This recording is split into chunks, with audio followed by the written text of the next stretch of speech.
Save RDT అంటూ ప్రత్యేకంగా నినాదాలు చేస్తున్నారు. ఏంటి ర్యాలీకి వెళ్తున్నారు ఏంటన్నా? ఆర్డిటీ అంటే ప్రపంచవ్యాప్తంగా భారతదేశం అంతా ఆర్డిటీ బీద బడు వర్గాల వాళ్ళకి ఎక్కడ చూసినా కూడా ప్రభుత్వం చేయని పని కూడా ఆడిటీ వాళ్ళు చేస్తున్నారు. ఆడిటీ ఫాదర్ని ఈరోజు మనము మర్చిపోని దినము.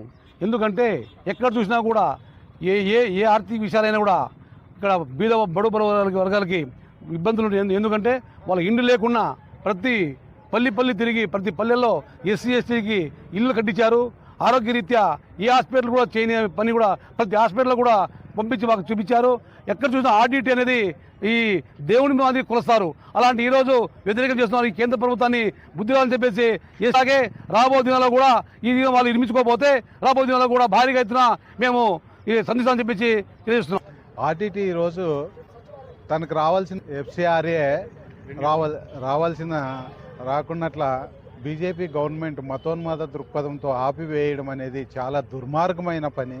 ఇది బడుగు బలహీన వర్గాలకు సంబంధించిన అనంతపురం జిల్లా యొక్క ప్రజలు యొక్క మనోవేదనకి గురి చేస్తుంది. ఇలాంటి మనోవేదనకు గురవుతున్న ప్రజలందరూ కలిసి కట్టుగా ఆర్టీసీని పరిరక్షించుకోవడంలో భాగంగా ఈరోజు పెద్ద ఎత్తున గత 2 నెలల నుండి ధర్నా ర్యాలీలు చేస్తూ పెద్ద ఎత్తున రోడ్లన్నీ బ్లాక్ చేస్తూ ఎంపీలు అయితేనేమి ఎమ్మెల్యేలు అయితేనేమి అందరినీ ప్రతిఘటిస్తున్నప్పటికీ ఈ అనంతపురం జిల్లాలో ఉన్నటువంటి ఏ ఒక్కరు ఎమ్మెల్యేలు ఎంపీలు ప్రభుత్వానికి ఈ నివేదికలను పంపుకోకుండా తాస్కారం చేస్తూ దీని పట్ల ఎలాంటి స్పందించుకోకున్నట్ల